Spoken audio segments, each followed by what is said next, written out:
নিজের হাতে এমন একটা সফট বন কে না খেতে চায়। বাজারের দূষিত খাবারের চেয়ে ঘরের এই সফট বনটা বানাবার জন্য আমাদের যা যা লাগছে শেষ পর্যন্ত না টেনে দেখতে থাকুন। আর ভালো লাগলে লাইক কমেন্ট শেয়ার অবশ্যই করবেন।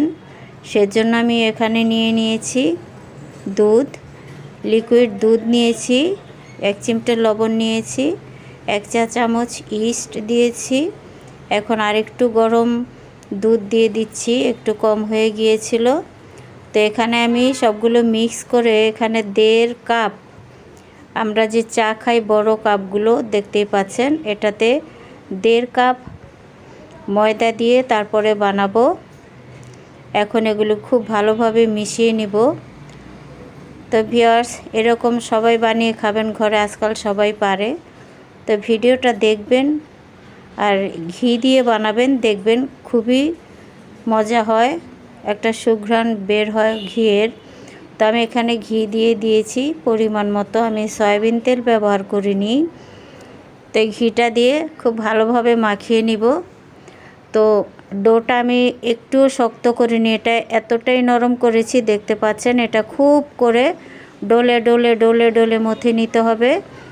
এখানে চিনি দিয়ে দিলাম, আমার চিনির পরিমাণটা একটু কম হয়ে গিয়েছিল, আপনারা আর একটু বাড়িয়ে নেবেন।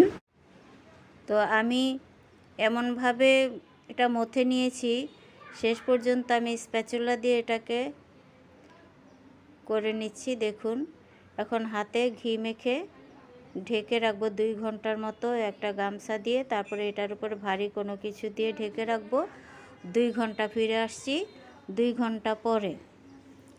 তো দেখুন ফুলে একদম ডবল হয়ে গিয়েছে আর কতটা সফট। এটা আমি খুব ভালোভাবে আবারও মথে নিব।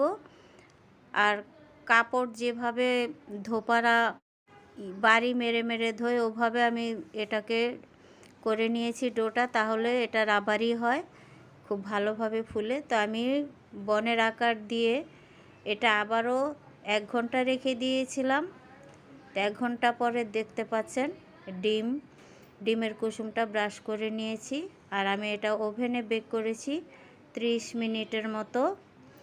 আগে ওভেনটা প্রিহিট করে নিয়েছিলাম 10 মিনিট। তো দেখুন কতটা সফট হয়েছে। ঘরের তৈরি খাবার খাবেন, ভালো থাকবেন, আল্লাহ হাফেজ।